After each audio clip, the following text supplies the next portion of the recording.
I would rather live in a flat. I would rather downskill our life and be able to give our children homeschooling, inshallah, than be in a big house and we're both at work. There is absolutely zero, nothing in primary school that you can't teach your kid at home. Nothing at all. You don't want to be raised by the Jahiliyyah.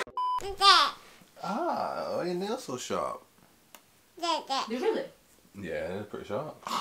Maybe my triceps not muscular enough. Mummy's just putting a scarf on. My ear, yeah. So I was at a woman's iftar the other day at Mom's house, and the topic of like... My look. I think it's just turned on. Yeah. And the topic of Amaya going to school came up. I was at an iftar at Mom's house the other day, and and the topic of sending Amaya to school came up. Yes, milk. You just had some milk, Baba. Because they were saying, like, they were talking about how I'll get a break, inshallah, when Amaya goes to school. And I was thinking in my head, Amaya ain't going to school. And they were talking about homeschooling. And they were really surprised that I want to homeschool Amaya. But that's just always been our mentality with things. We've had some people in the comments as well asking questions about what we're planning to do. And the other day, basically, so this has been our plan for a while, that we're going to homeschool our kids, inshallah. But I thought in my head, that is a few years like away from now. But no, I googled the other day, and I was trying to google how many words Amaya should know for her age. So she's 15 months. So I was googling how many words should a 15-month-old know, and it was saying 3 to 10. They should know 3 to 10. And then I wrote down all the words she knows, and she knows about 60, alhamdulillah. Like, no, there'll be kids that know more. Don't brag. Say mashallah. I don't know those kids. There'll be kids that know more. But mashallah, she knows like... Say mashallah. Yeah. She knows about 67, 68 words right now. Which is really good, alhamdulillah. And I was like, oh my god, homeschooling starts now. And I've been talking to Sufyan's mum actually about different things that I can start to do with her. Yes, hat. That's another word you know. Well done. Yes, she knows we're leaving soon, so she's asking me about hat. We're starting our homeschool journey now, basically. Okay, you can put it on if you want. Yeah. It's so beautiful. That's your Yeah, hat. leave it. Oh, you don't want. Okay, we're playing the on and off game, are we? Yeah. Look at, oh, my look. So our homeschooling journey is beginning now, basically. And she's learning things and picking up things so quickly, mashallah. So yeah, you're gonna see that that progression. It's a bit. We're both teachers and we've both been in the education system, so I know how to teach. But teaching somebody from fresh is so different. Like. And coming up with all the things around it and coming up with the resources. And I was saying to Sufyan, our home is basically going to become a classroom. Yeah, I think by that point we're gonna have to have another room that's kind of like, you know, you get like your nursery room, but we'll have like a room, or we'll dedicate one of the rooms just to like a learning space. So there's loads of reasons that Sufyan and I have always talked about that we want to homeschool our kids, inshallah. Like, he's got his own reasons, I've got my own reasons. I got very strong opinions on homeschooling. Very super strong. Most of my opinions are strong opinions, but I got strong opinions on homeschooling. Yeah, mine are like our reasons cross over a bit, but mine, like a big one for me is safety and trust. And I know that, to like one of the ladies at the iftar was saying, but you got to have tawakkul, you got to have faith in Allah, you got to trust that you do your bit and you leave them, you know, to it. I've heard bad horror stories about little kids in schools. We've got stories in our family, some horrible stories about things that have happened in nursery. But especially when they're so young and they can't tell you about what's happening.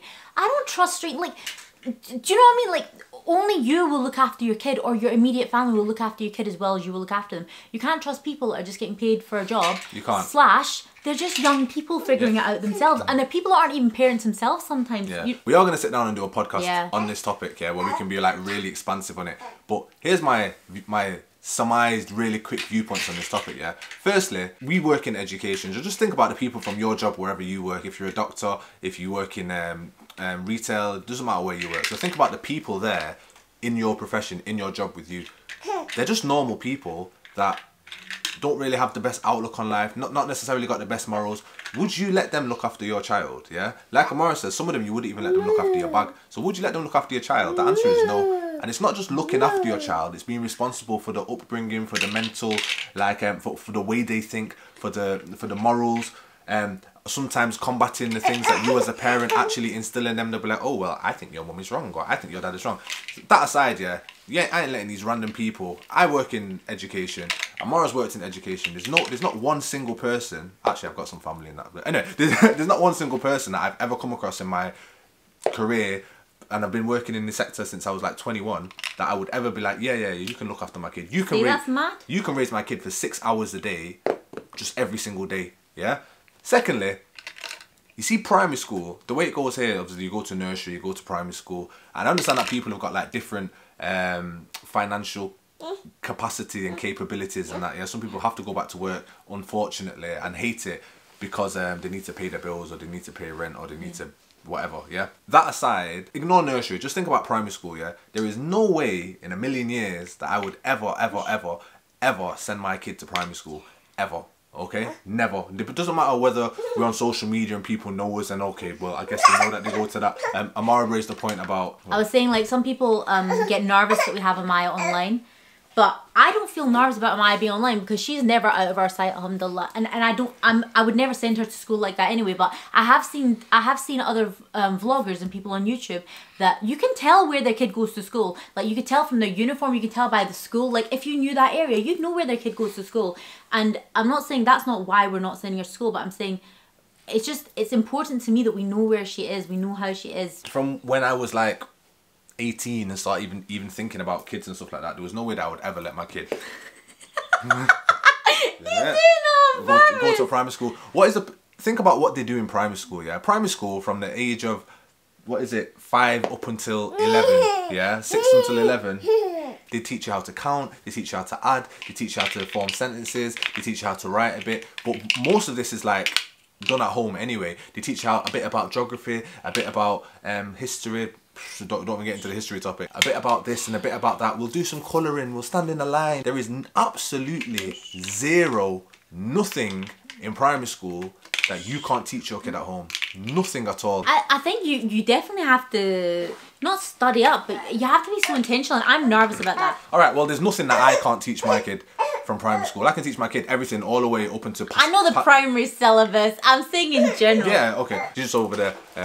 Sufyan time. You have to think about the purpose of primary school. What is primary school for? Primary school is basically a way to keep the parents at work. Yeah, I will look after your kid for 6 hours a day, 5 days a week, and you can go back to work. Okay, so it's a way to tax people, it's a way to keep them in the workplace, it's a way for all of that corporate slavery and things like that. There is absolutely zero need for a mother and a father to ask somebody else to educate their child, to give them this basic ABCs, 1, 2, 3s, 2 times 2 is 4, 10 times 6 is 60, fractions, division, I don't know, sentences. Oh, look, we read a book together. Oh, that was poetry. Can you dissect the poem?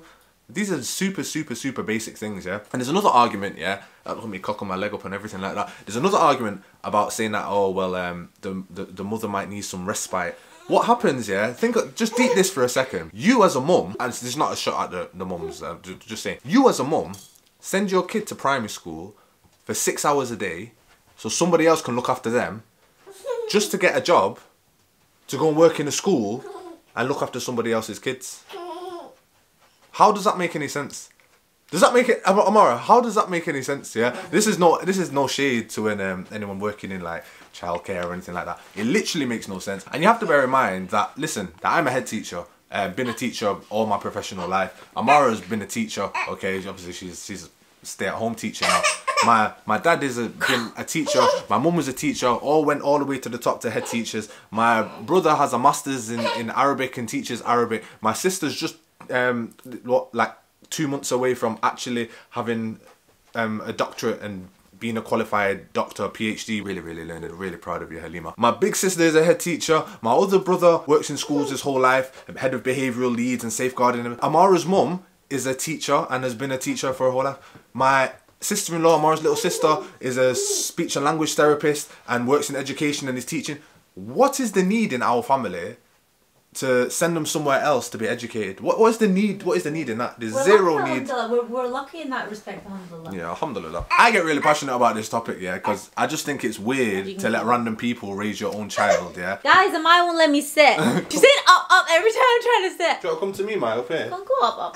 Sorry about this shambolic way of talking, guys. I think we're very lucky, alhamdulillah. We're in a fortunate position where everybody around us is in education. So it's not like we'll be alone in it. We've got people to send her to, people to, you know, diversify the content, diversify the syllabus, and make it so it's very interactive and interesting for her and any siblings she has, inshallah. But the other thing I think as well is that there might be people that say, I wish I could homeschool my kids, but I just can't afford to. I need to be in work, and I totally get that, and I totally feel that. And I empathise with that a lot. We are not minted. We don't have loads of cash and stuff either. But I would rather, we're in a flat right now, alhamdulillah. I would rather live in a flat. I would rather downskill our life and be able to give our children homeschooling, inshallah, than be in a big house and we're both at work. So I'm hoping that, inshallah, Allah increases everything over time. But I just want that. I would just rather that trade for now. So that's our plan. We're going to homeschool our children, inshallah. It starts now, apparently. Yeah, no, sorry, I wasn't trying to be, I'm not trying to be insensitive. Like I said, I actually opened up with, I understand that some people have some financial restrictions. Yeah, definitely. And I understand that some people may not be too like education savvy or too education oriented, but learn and teach yourself how to do that thing, yeah? In terms of financial things, maybe that's something that we can try to change collectively over time, but there's just no need in our situation. I'm super passionate about it. To let other people look after your kid for an extended period of time. Fatherhood's making out so tired. And this thing, and this thing about, oh well, the mum needs some respite and the parents need some respite. Yeah, that's absolute waffle, yeah. We're Muslims at the end of the day. Take it back. Life was my turn, okay. Life was a lot harder back then than it is now. It's super, super hard. Yeah, you're talking about trying to find food. You're talking about going out, the type of work in which you had to undertake. Yeah, and back then, what they used to get some respite. They had things like wet nurses. They had like big family. They lived. The community raised the children. Yeah, and they weren't all little weird, you know what's like they are these days. The community raised a child. The family was like a everybody had like their role, and the grandparents would help and the cousins would help and the aunties would help and all of that, yeah? And that was how the family got respite, or the parents got respite. The problem now is that we don't live in the same family units because of work, basically. Because everybody gets married and then goes and moves off, and you know, oh, we gotta make it work, we gotta get this little flat and make it work and live by ourselves and da-da-da-da-da-da. We're living wrong. We're living wrong. Anyway, all of that to say, there's no way that I'm sending my kid to primary school to let these random you-know-whats, yeah, raise my child and tell her what to think. Look at this beautiful baby. Look at this. Do you want all of the little Jahiliyyah? You don't want to be raised by the Jahiliyyah. You don't want to be raised by the Jahiliyyah. You want Alhamdulillah so far. She's 15 months. Alhamdulillah so far. She's been a bit niggly today, but it's hilarious. Alhamdulillah so far. She's 15 months and I have not, honestly, not for a day have I craved that she was away or with somebody else or that I could have a break. Alhamdulillah. I am 29 years old though, and I waited a long time and I really wanted a kid. So I'm very like, this is really what I want. But at the time where I do crave respite, inshallah, there will be a time, because it's going to be very non-stop, especially if I have more kids, it'll be very non-stop with homeschooling. But when I do crave respite, I want to use my family, inshallah. Sufyan's family is local, my family is local. That's our plan, inshallah. Do give us, you can give us your opinions if you want, but it's what we're doing. But do give me tips, because I feel like a lot of people are homeschooling, especially since COVID. So give me your tips, tell me any resources you use, because I need to get on it now. We need to get on it now. So now's the time for me to like start immersing in this world. I've not really dabbled in it yet. So let me know your ideas, if you got activity ideas. She's 15 months. Yeah, let me know how it goes. It's kind of exciting and like scary and exciting. Like, you know, there's so many things that you want to like work on and stuff. We are going to do a podcast on this, yeah, where it'll be nice and calm and collected. Amaya will be asleep. Not trying to rush it all out in one breath. Just want to tell you that we're getting started with that, inshallah, because that's what's happening in our life right now. We're getting started with homeschooling. You'll see the progression of that over time, inshallah. Send me any advice you've got with it, any tips. I want to learn. I want to get into this process, inshallah. So let me know if you know anything about it.